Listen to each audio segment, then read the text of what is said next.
It's a game of cunning, stamina and patience, requiring not only physical fitness, but a keen mind as well. So, to make sure that our state is keeping up with the rest of the country, Croquet New South Wales has introduced a development program. Unfortunately, our level of play in New South Wales has been pretty bad.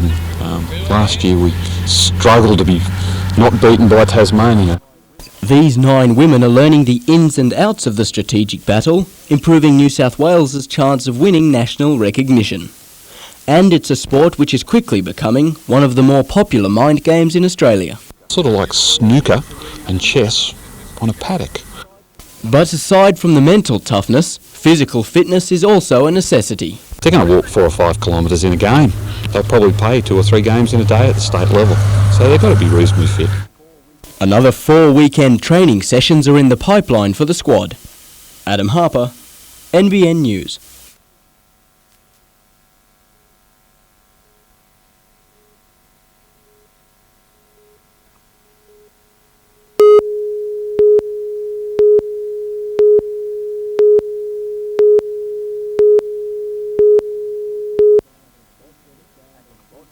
At a spot where the sand on the beach usually stretches no wider than a couple of metres, 2,000 competitors crammed in to battle it out in the annual Surf Lifesaving Junior Carnival. Junior lifesavers aged between 8 to 14 took to the sand and surf for the event. Big contingent of all our Central Coast kids, which is probably one of the biggest in the New South Wales and strongest branches, and 5 very strong clubs from Sydney have shown up here today to give their kids also a head out for their state titles against other competition.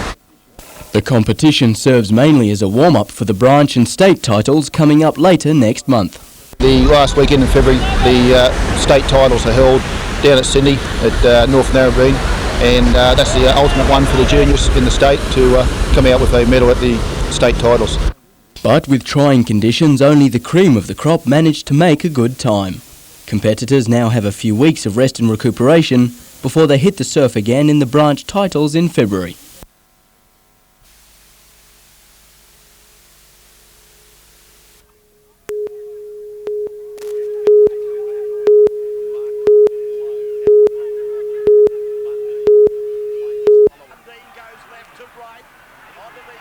Getting a saddle on a wild horse can at times be virtually impossible. Even experienced horse trainers resort to violent and painful techniques to break the spirit of an untamed beast.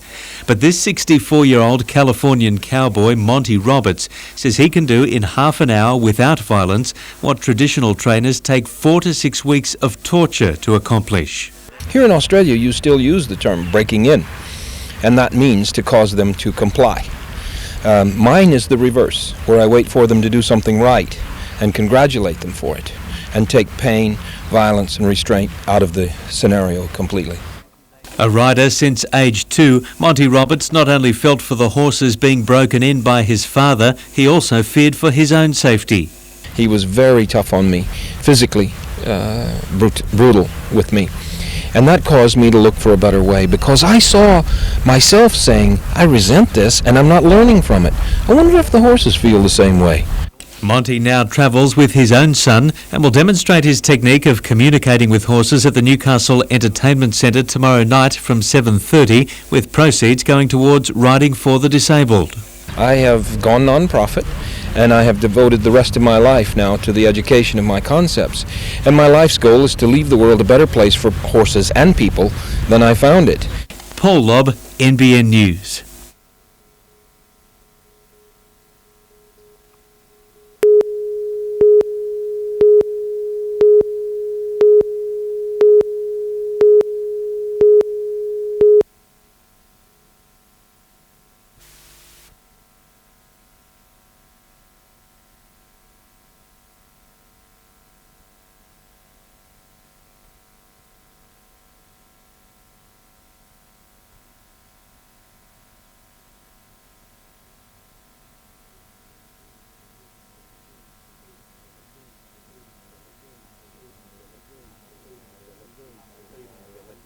Even if they're left unattended for a very short while, they will do things that they shouldn't do, and it can lead to some very tragic consequences.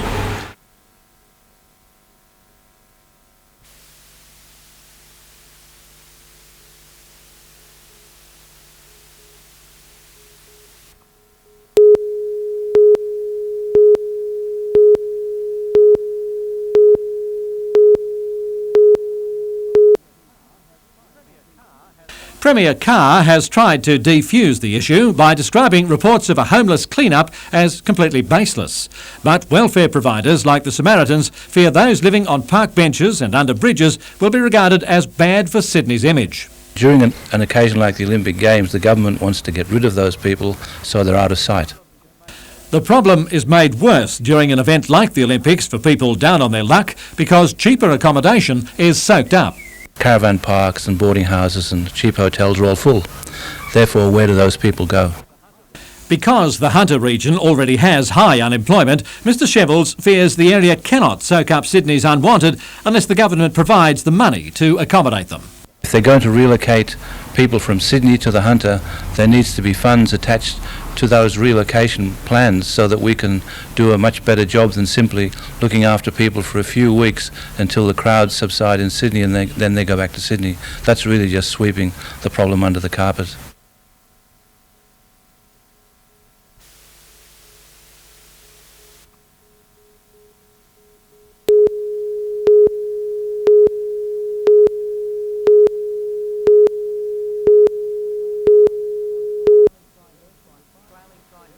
Trailing Kyhurst by 5 points heading into the weekend rounds, Blair closed the gap with a strong come-from-behind win in the endurance event on Saturday.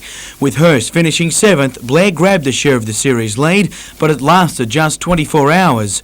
With no help from the flat Glenelg surf, the tables turned, with the 22-year-old unable to maintain pace with the leaders on day 2, and he finished 10th, while Hurst won his 4th race for the season. Blair is now 9 points behind with 2 rounds left.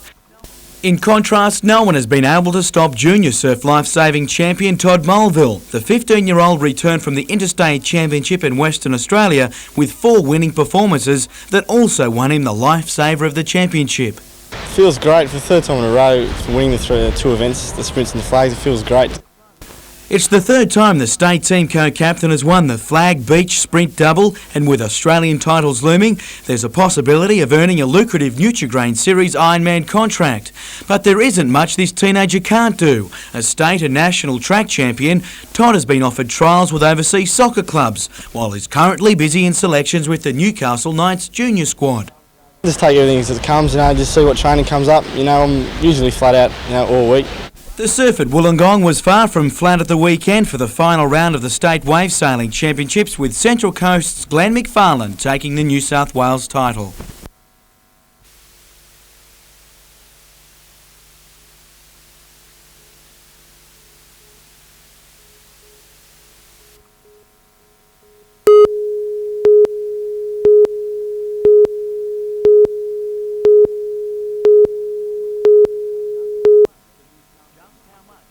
Just how much the Newcastle Knights have breached the salary cap by wasn't made clear, and just what punishment the club may receive for doing so isn't known either. What is sure, policy surrounding the $3.25 million salary cap is hard for clubs to understand, and that's one of the reasons why NRL boss Dave Moffat is doing the rounds. One of the things that I have to do is ensure that the policies that are in place are able to be enforced. But even the chief conceded the salary cap was open to interpretation by clubs, given the climate of merged teams and certain players being made exempt.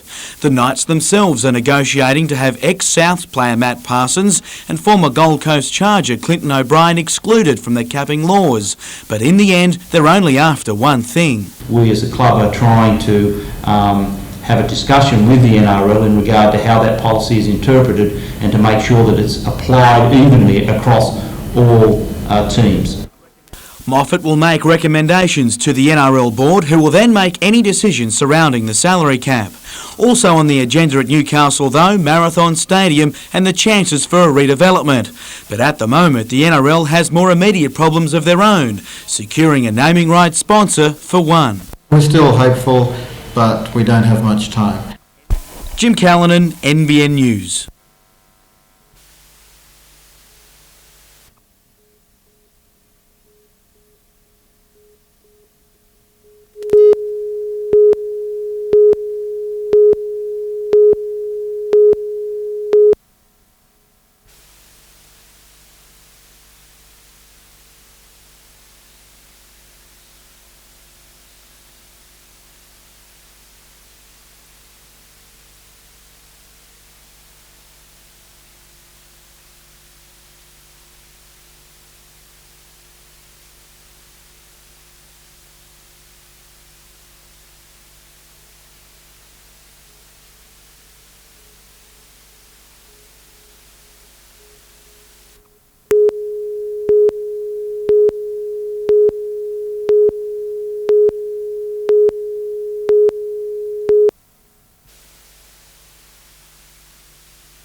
Boasting 25,000 members, Belmont 16 Footers is one of Lake Macquarie's most popular clubs, and unfortunately that popularity has its drawbacks. The big problem which we have here at the present time is lack of car parking space. Busy times of the week you just cannot get car parking space here.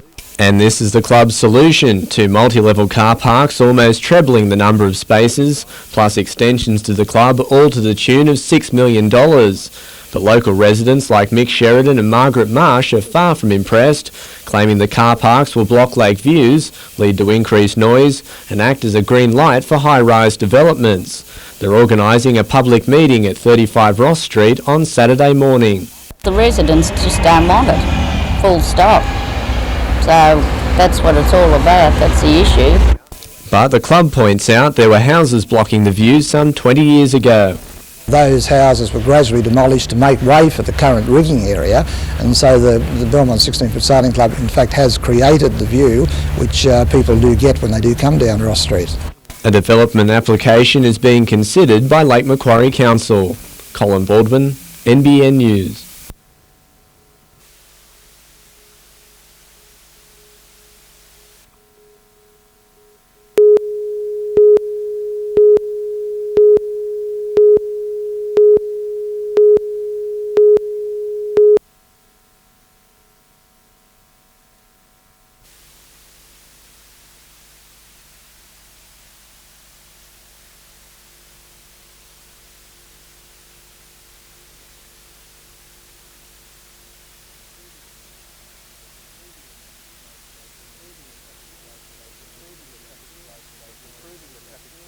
Improving the traffic flow for those people who want to go through and giving cyclists and pedestrians an equal chance.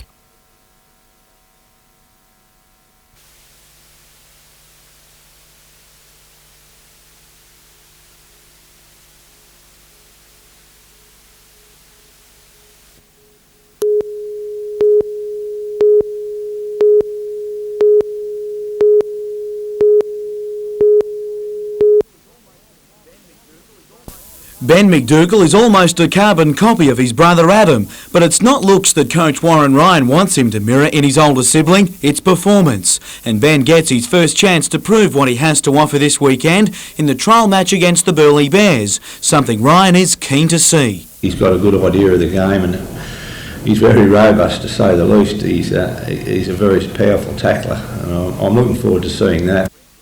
With Adam covering for the injured Robbie O'Davis, Ben will start in the centres for Matt Gidley, but the 22-man squad sports plenty of new faces, with under-19 star of 99 Justin Ryder also given a chance to shine. Lenny Beckett and Justin Holbrook are also in the absence of Darren Albert and Andrew Johns, while there are 12 forwards trialling, highlighting the Knights' depth this season up front, and most of them can't wait to hit the paddock to prove their worth. You seem to get to this stage where I just get a bit sick of this, the summer training. You come to the weekend and you're not allowed to play a game. So to get to a trial this weekend will be good. It'll also give the 3 major new signings, Matt Parsons, Dave Fairley and Ben Kennedy, a chance to show their wares in Knights colours. But the game only starts what should be an exhausting season. I had to talk to Wayne Bennett about it, and he just felt that it's just going to be a survival thing. Jim Callanan, NBN News.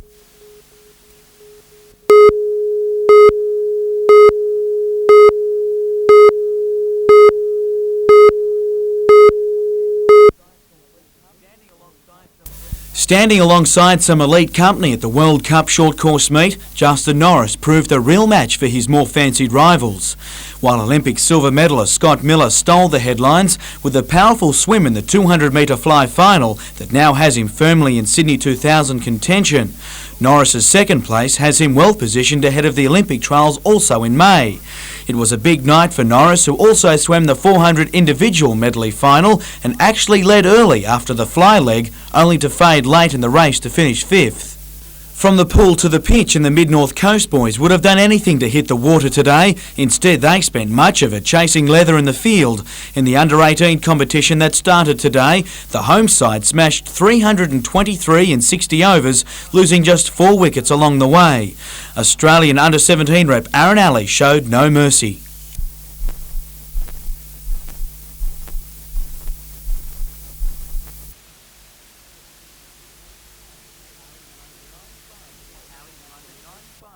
Ali plundered 95 from 108 deliveries. Aaron Bird bowled with no luck. He had Joe Price put down just after he'd reached a half-century. But next over he had his revenge. Price gone for 62, but the horse had bolted, with Newcastle racking up a huge total on the way to a massive 183-run win.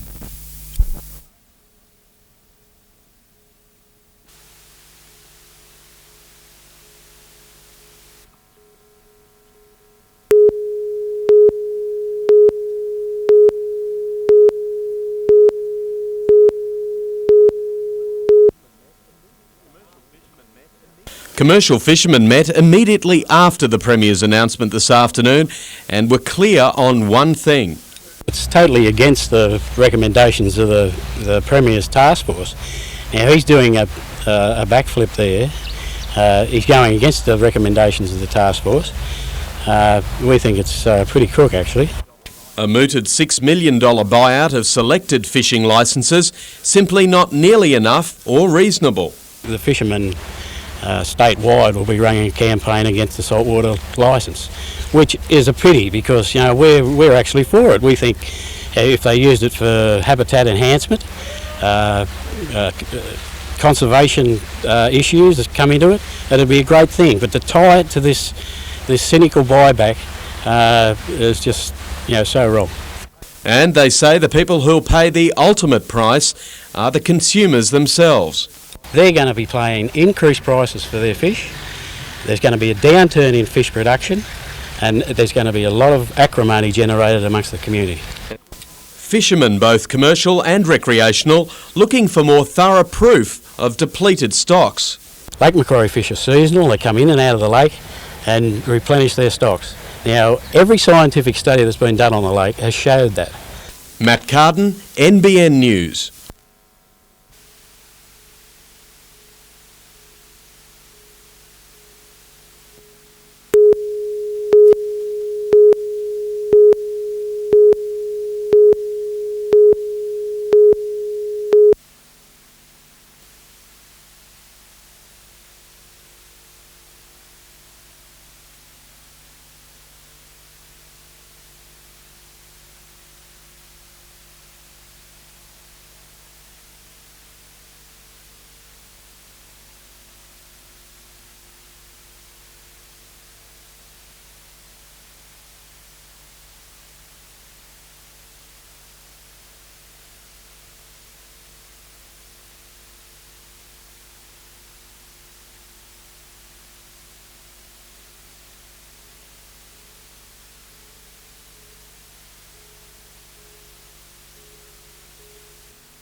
Fine conditions greeted the players from all over the country today as they stepped onto the Belmont course for the first round of the amateurs. I think there's about 78 have hit off this morning, and there's another 46 in the second division hit off tomorrow.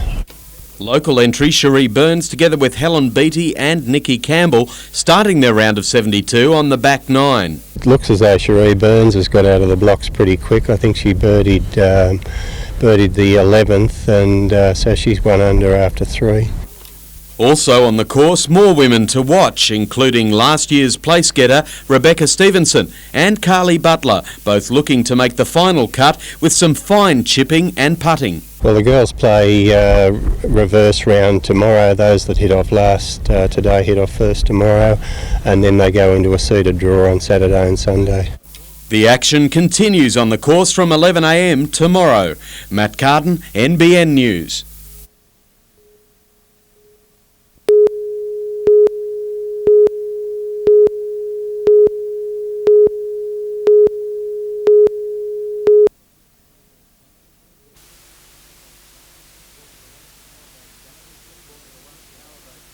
Formula One powerboat drivers are even noisy on the land. Boats and their owners began arriving in Newcastle for this weekend's round of the National Formula 1 and 2 powerboat series, the event promising to be a spectacle. And they're going to have a spectacular standing start right in front of the brewery and head out towards Nobbies and back around back towards Dyke Point. So if you're along the foreshore, you get some great action. As in past years, there'll be plenty of attractions for families along the foreshore, including non-stop entertainment and a wine and food fair on Sunday. Starting off Sunday morning, we've got the breakfast with bubbles, starting about 7:30. We've got the largest markets Newcastle have ever seen, 250 stalls plus, all along Wharf Road. As well as wakeboarding and jet ski contests, there'll also be a number of attractions to get you on the water. And for a small fee, the old salts aboard the William IV will take you for a cruise on the harbour on Saturday or Sunday, leaving the tug wharves every 2 hours. And skippers taking their own boats onto the harbour have been asked to use the Stockton boat ramp. There may be some delays, but there's big corridors down the Stockton side, allowing vessels to get access there, and we'll shepherd them through. We've also asked recreational boaters to use the Stockton boat ramp instead of the Carrington one. There'll be less delay by using Stockton than Carrington. Paul Lobb, NBN News.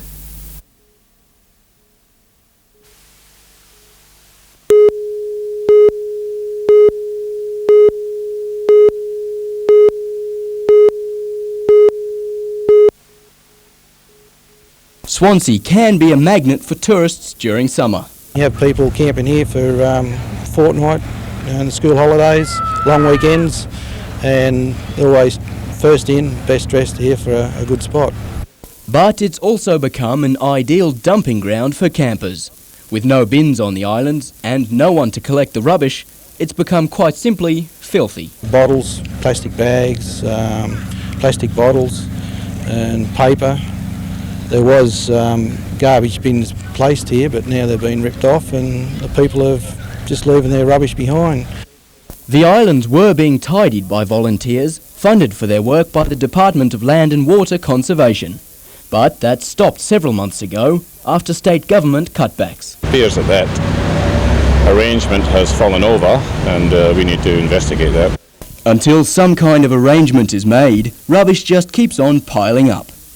The Department of Land and Water Conservation are counting on the public now to do their bit or else. The people who are going to benefit from having a nice, clean environmental area to visit, and they probably are the people who should be taking the responsibility to keep the islands in a reasonable condition. But for now, the islands remain a tip. Adam Harper, NBN News.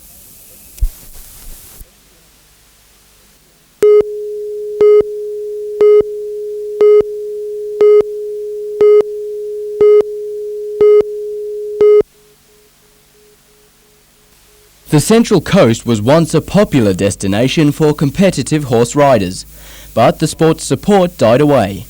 Now it's back, with riders from across the state making the journey to Holgate to compete in the inaugural Matcham Valley Sports Horse Championships. We've got them from Tamworth, we've got them from Bulahdelah, we've got them from Wollongong, Sydney. So we've got a lot of local riders here as well. More than 150 riders of all ages came to duck and weave their horses through a series of events. Those having the best control and speed on their steeds wound up with a share of $3,000 in prize money. And I think the biggest enjoyment for most of the kids, even the adults, is to win and win that money. And if all goes according to the organisers' plans, the event may well become the premier sports horse event in the state. There's not a lot of times that kids actually get the opportunity to really compete at this sort of level. Adam Harper, NBN News.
"112 competitors from across the country and even a team from New Zealand were at Avoca Beach today to best the sand and swell in the fourth round of the Surf League series. We have some highly skilled competitors and they're going to show themselves out today in the final next week at Maroubra and of course at the Australian Surf Life Saving Championships. Over the years, the competition has been dominated by the impressive Queensland contingent. But this time around, New South Wales has its eye on the #1 spot. Well, actually, even though we've won individual rounds, New South Wales have never won the title overall, so we're going to go for it this year.